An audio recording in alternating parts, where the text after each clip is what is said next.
మన first break Telangana నుంచి వస్తోంది. రాష్ట్ర ఆర్థిక పరిస్థితిపై సీఎం రేవంత్ రెడ్డి మరొకసారి సంచలన వ్యాఖ్యలు చేశారు. ఆ బ్రేక్ నే మనం చూస్తున్నాం. దయచేసి అర్థం చేసుకోండి, రాష్ట్రం ఆర్థికంగా బాగలేదు, అయినా పైసా కూడా అప్పు పుట్టడం లేదని, బ్యాంకులకు వెళ్తే మమ్మల్ని దొంగలు చూసినట్టు చూస్తున్నారంటున్నారు సీఎం.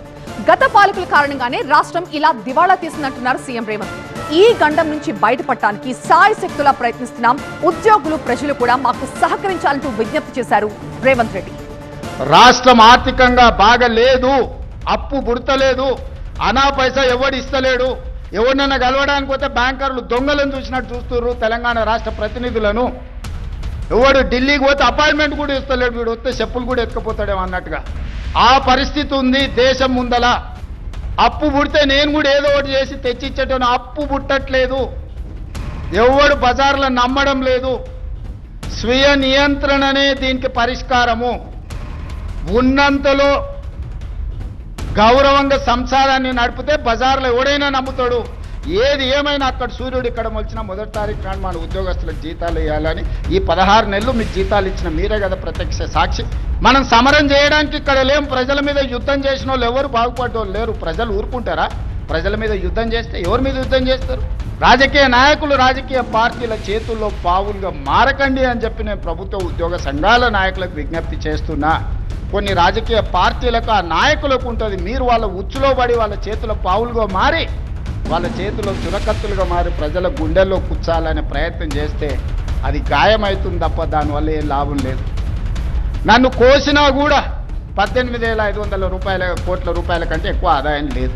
ఏం చేస్తారా నన్ను చెప్పరు ఉద్యోగ సంఘాల నాయకులను అడుగుతున్నా, ఏం చేస్తారు? నన్ను కోసుకుంటే తింటారా? వండుకొని తింటారా? ఏం చేస్తారు? ఉద్యోగ సంఘ నాయకులారా, రాష్ట్ర ప్రభుత్వం అనేది మన కుటుంబము. ఈ పరువును బజార్లో మీరు పడేస్తాము అనంటే కుటుంబ పెద్దగా వద్దు అని నేను విజ్ఞప్తి చేస్తున్నా. దయచేసి విషయాన్ని అర్థం చేసుకోండి. లెక్కలు కావాలంటే మా ఆర్థిక మంత్రికి చెప్తా, లేకపోతే మా చీఫ్ సెక్రటరీకి చెప్తా, వచ్చి కూర్చోండి, అనా పైసతో సహా మీరే లెక్క కట్టండి. నేను చెప్తున్న దానికంటే ₹1 ఆదాయం ఎక్కువన్నా మీకే పంచిపెడతా. ఇక ఆయన పెట్టిపోయిన 50,000 కోట్ల రూపాయల కాంట్రాక్టర్లకు పాత బకాయిలు ఇవ్వాలంటే నెలకి 7,000 కోట్లు కావాలి. ఇవాళ సాగునీటి ప్రాజెక్టులల్లా 70%, 80%, 90% ప్రాజెక్టులు పూర్తయినే ఉన్నాయి. నెలకు 1000 కోట్లు సాగునీటి మీద మనం ఖర్చు పెడితే 2 ఏళ్లలో దాదాపుగా 20 లక్షల ఎకరాలకు నీళ్ళు ఇవ్వచ్చు. ఇవాళ రాష్ట్రం మొత్తం నెలకు మొత్తం ఇన్ఫ్రాస్ట్రక్చర్ R&B కావచ్చు, పంచాయతీరాజ్ కావచ్చు, ఇరిగేషన్ కావచ్చు, any other department for development works, I'm not able to spend even 1000 crores.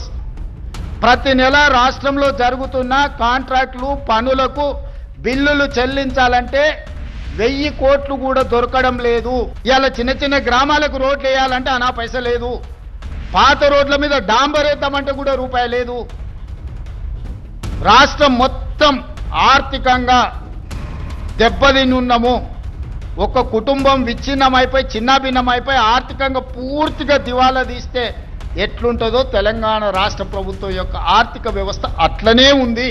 నెలకు 7,000 కోట్ల రూపాయలు అసలు మిత్తి కట్టాల్సిన పరిస్థితి ఉన్నది సార్. మనం తిన్నా తినకపోయినా అప్పులోనికి మనం 7,000 కోట్ల రూపాయలు ప్రతి నెల కట్టాల్సిందే సార్, తక్కువ అని రామకృష్ణారావు గారు చెప్తారు.